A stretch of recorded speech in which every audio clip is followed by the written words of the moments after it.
Alright,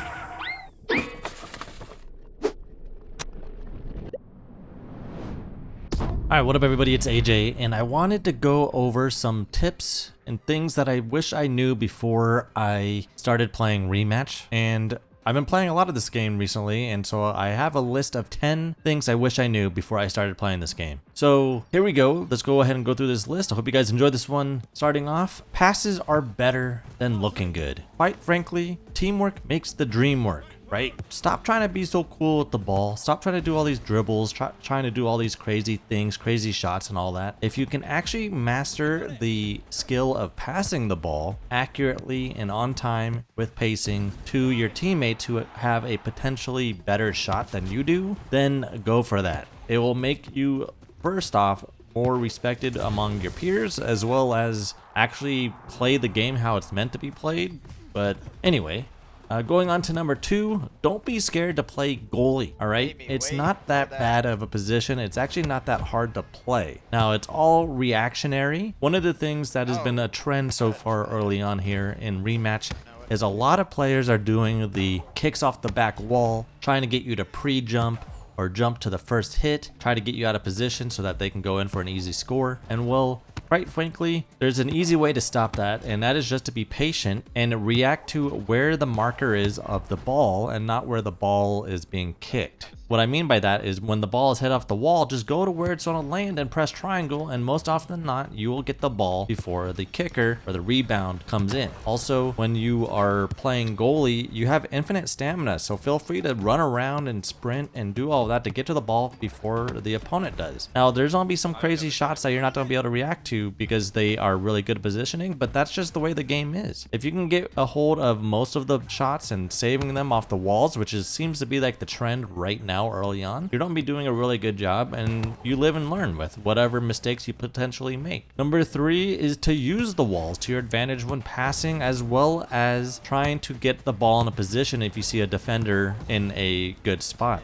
Just be aware the wall can be used as a friend in some situation. Number 4 here is to make sure you are holding down L2 when playing defense. L2 puts you in a defensive stance, and basically if you are holding L2 in front of a defender, your character will go into automatic animations when it comes to maybe a lob pass or a shot in front of them. Your character will try to deflect the ball automatically. Now you can also manually do this by pressing triangle or square, but just hold down L2 when you're defending a player, and you will oftentimes make them have to try to get around you, where you can actually go and hold down L2 and press B or circle and actually steal the ball. And this brings me into the next thing that I learned, is to avoid sliding as much as possible unless the opportunity is there for you to actually get the ball. Oftentimes doing a slide tackle is only beneficial if you are trying to catch up to a person who's in front of you, or if you are coming in at an angle that they don't see you at. But when a player sees you come in and you don't go with a slide tackle, they just flip the ball over your head and you're automatically out of position because you just slide for so long. So far in my playthrough of this game, whenever I'm playing it, slide tackles don't often work properly, especially against good opponents. Just make sure you're holding down L2 and trying to press B or X in order to try to deflect the ball away from the defender, and then you can go and try to get the ball back. I find that to be way more successful than just trying to go in for a slide tackle, because you're just going to be out of position after you miss the tackle. Also, another thing is that this game has 3 different modes that you can use to your advantage in unranked. We all know that ranked is 5v5, but 3v3, 4v4, and 5v5 are also modes that you can do in unranked, and they can be used for practice.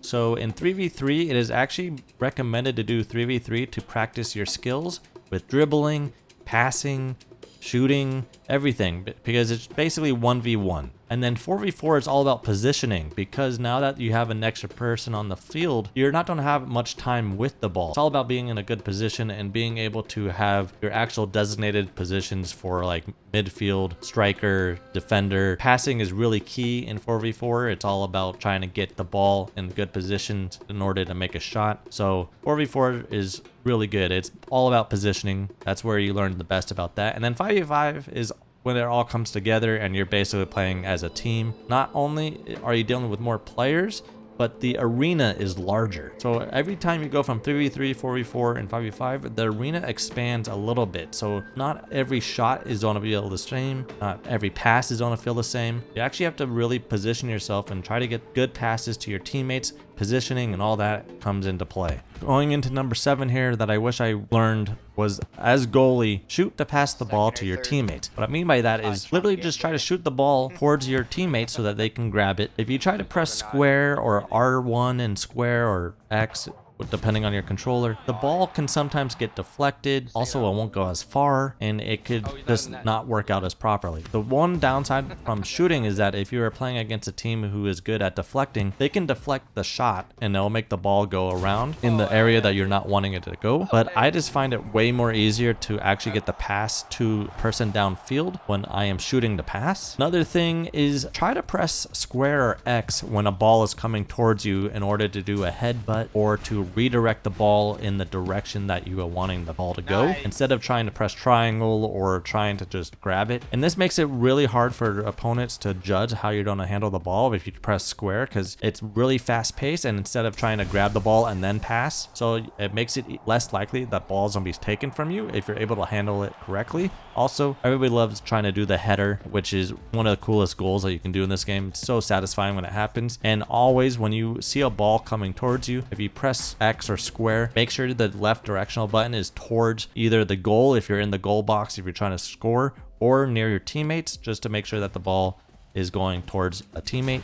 Again, depending on how far it goes is based off of how long you hold down the button. If you tap it, it's going to be not as powerful. If you hold it, it's going to be pretty powerful. Another thing to do, we're nearing the end here, is to hold down L2 when a ball is coming towards you. This immediately kills the ball from rolling, and you'll automatically get possession of the ball. Instead of having to run with the ball, which makes you use stamina, which can really hurt you if you are low on stamina, also boost. But if you hold down L2 and are in position to grab the ball, it kills it and you'll automatically get position, and then you can go immediately into dribbling or pass or a shot. So I highly recommend, if you are all by yourself or you're trying to just stop the ball in its track, just hold down L2. L2 is really useful in this game. Trust me, use it as much as you can. And my final tip here that I wish I knew before playing Rematch is to look at the goal when you are not the ball handler and you are trying to get a shot off on a pass or a ricochet or anything like that. Don't look at your teammates behind you or anything. You have to trust your teammates to be able to get the pass to you, and then you're already lined up to make a shot, because the magnetism in this game is very friendly. I'm not gonna lie. Use the mini-map. The mini-map is your friend. If you can literally see where your teammates are aiming and where the ball is gonna land near you, and if you are near the marker, if you just hold down the shoot button or square and are aiming towards the goal and directing where it's gonna go, you can go in for some crazy relay kicks or relay passes, and it is very cool. So those are the 10 things I wish I knew before starting Rematch. This is quite a unique video. I've never done something like this, but I've just been playing so much of Rematch and having a good time that I have been wanting to actually make some type of tip video for this game. So I hope this was useful in some way. Thanks again for watching, and I will see you guys in the next one. Let me know down below what you like about this game, what you are wanting to learn, and if you'd like to see more content on this game, feel free to like, subscribe. But yep, I'll see you guys in the next one. Thanks for watching. Take care. Peace.